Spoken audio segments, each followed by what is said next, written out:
You're sitting across from your boss, the man who's supposed to have your back, and he's looking you dead in the eye, telling you the $10,000 you earned, the bonus you worked yourself to the bone for. It's gone, not lost, not delayed, stolen. And when you ask where it went, he shrugs, actually shrugs, like your financial security is some kind of joke. Now, most people would take that loss, file a complaint maybe, move on with their lives. But not me. Because 3 months later, that same boss was begging, literally begging, for me not to destroy everything he'd built. And by then, it was already too late. If you've ever had someone steal from you, betray your trust, or treat you like you're worthless, then you're going to love what happens next. Hit that like button right now, smash subscribe, and turn on notifications. Because this is one of those revenge stories that's going to leave you with chills. The good kind. Trust me, you don't want to miss a single second of this. Let me take you back to where this all started. 2 years ago, I was working at a mid-sized marketing firm. Nothing fancy, but it paid the bills. I was a senior account manager, the kind of position where you're stuck in the middle. Not quite executive level, but responsible for way more than your paycheck reflected. And my boss? Let's call him David. David was one of those guys who looked successful. Expensive suits, always talking about his weekend golf games. Drove a BMW he probably couldn't actually afford. You know the type. All surface, no substance.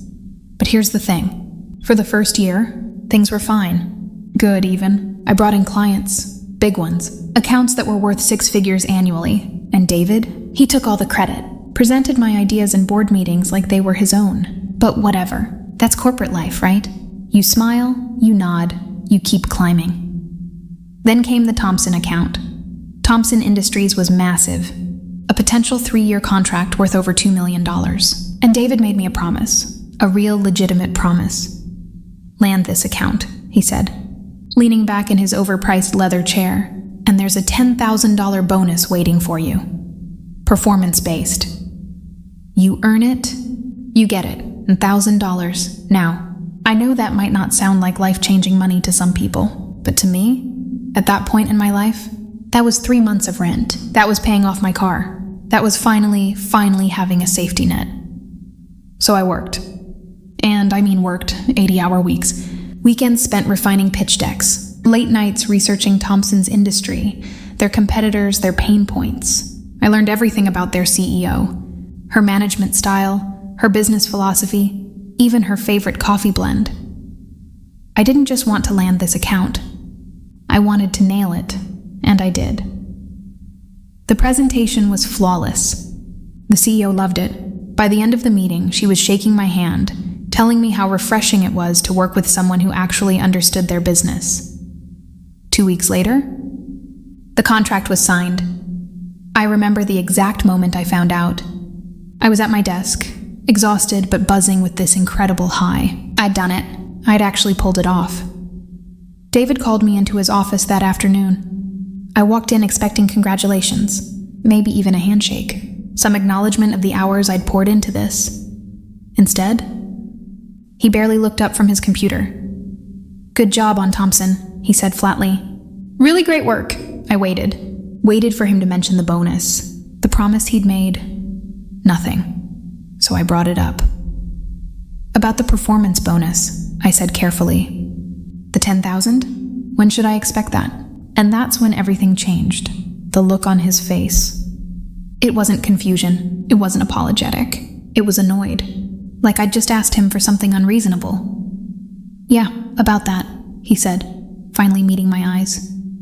"Companies had some unexpected expenses this quarter. Budget's tight. We're going to have to delay that bonus. Probably push it to next quarter." My stomach dropped. "Next quarter?" I repeated. "But you promised..."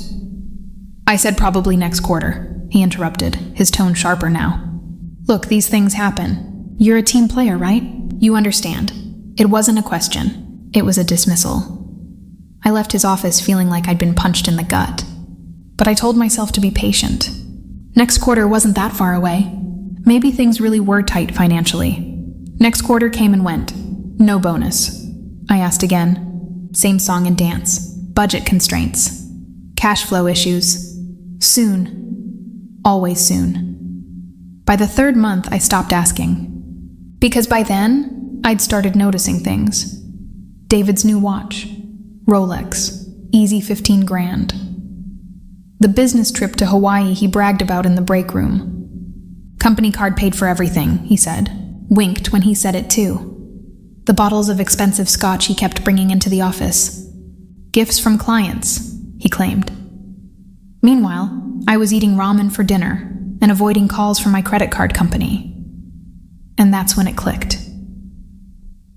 There was no budget crisis, no cash flow problem. The money wasn't delayed, it was gone. And I knew exactly where it went.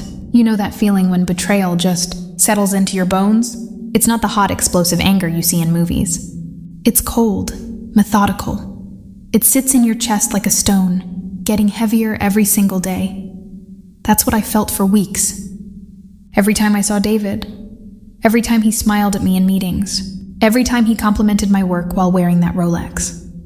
I couldn't sleep, couldn't focus. The injustice of it consumed me. But then something shifted. I was lying in bed one night, staring at the ceiling, when a thought occurred to me. David wasn't just my boss. He was lazy, careless, the kind of guy who relied entirely on other people to make him look good. And that meant he'd probably gotten sloppy. I started looking into things, quietly, carefully. Company expense reports, publicly filed with corporate. I requested copies, citing personal professional development, client communications. I still had access to the shared drives. Every email, every contract, every pitch deck. And the more I dug, the more I found. Expense reports with, let's call them creative interpretations. Dinners labeled as client meetings that I knew for a fact were personal. Hotel stays that didn't match any business travel I was aware of. But that wasn't the smoking gun. The smoking gun was the Thompson account itself. See, when a contract that size gets signed, there's a detailed breakdown of costs, projected revenue and budget allocation, standard corporate procedure, and buried in that breakdown, a line item for performance incentives, $10,000, approved by corporate, allocated specifically for my bonus. The money had been sent to our departmental budget. David had received it, and then he'd reclassified it, shifted it into a discretionary spending account that he controlled. An account that corporate rarely audited because they trusted department heads to manage it responsibly. Translation? He'd stolen it. Officially, legally, stolen it. And suddenly, I wasn't just angry anymore. I was armed. Revenge isn't about acting impulsively. It's not about confrontation or dramatic showdowns. Real revenge is patient, strategic. You don't just want to hurt someone who wronged you. You want to dismantle them. So I built my case, methodically, like I was preparing for the most important pitch of my life. Every expense report David had filed for the past 18 months, downloaded, cross-referenced, highlighted, every instance of budget mismanagement, documented, every email where he'd taken credit for work that wasn't his, saved, but I didn't stop there. I reached out to former colleagues, people who'd left the company under questionable circumstances, and when I started asking questions, the floodgates opened. Turns out I wasn't David's first victim. Not even close. 3 other employees had been promised bonuses or raises that mysteriously never materialized. 2 had been fired shortly after bringing in major accounts, right before their performance reviews would have triggered pay increases. One by one, I collected their stories, their documentation, their proof. And then I did something that David never saw coming. I scheduled a meeting with HR, but not our HR, corporate HR, the people 2 levels above David who actually had the authority to investigate.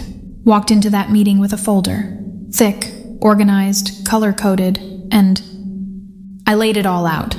The misappropriated bonus, the expense fraud, the pattern of behavior spanning years, testimonies from former employees willing to go on record. The HR director, this woman named Patricia, her expression changed about 3 minutes into my presentation, went from politely interested to stone-cold serious. How long has this been happening? She asked quietly. At least 2 years, I said. Probably longer. She closed the folder, looked at me directly. We'll be opening a formal investigation, she said. effective immediately. Corporate investigations move slowly, deliberately. But once they start, they're thorough. Over the next 3 weeks, auditors crawled through every expense report, every budget allocation, every financial decision David had made. And the beautiful thing? He had no idea it was happening. From his perspective, everything was normal. He still strolled into the office with his overpriced coffee, still bragged about his golf scores, still treated me like I was lucky to work for him. I didn't say a word, didn't give him any reason to suspect, just smiled, nodded, and kept doing my job. And then came the meeting. It was a Friday afternoon. I was at my desk when David's assistant rushed past, looking panicked. 20 minutes later, David walked out of the executive conference room. And I'll never forget the look on his face.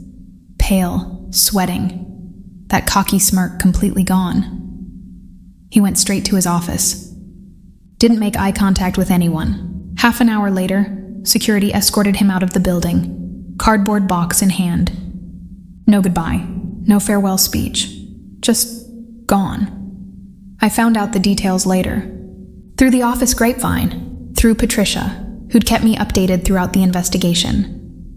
David had been terminated for gross misconduct and financial fraud. The company had recovered over $40,000 in misappropriated funds. My $10,000? That was just the tip of the iceberg. But here's the best part. They didn't just fire him. They reported him to the State Labor Board, to the IRS, because some of those expenses he'd claimed, tax fraud. Within 2 months, David's professional reputation was destroyed. No references, no recommendations. Word spread fast in our industry. The man who'd stolen my bonus, who'd treated me like I was expendable, was now unemployable. And me? I got my $10,000 with interest, plus a formal apology from corporate, plus a promotion to David's position. I ran into David about 6 months later, random encounter at a coffee shop. He looked rough, worn down.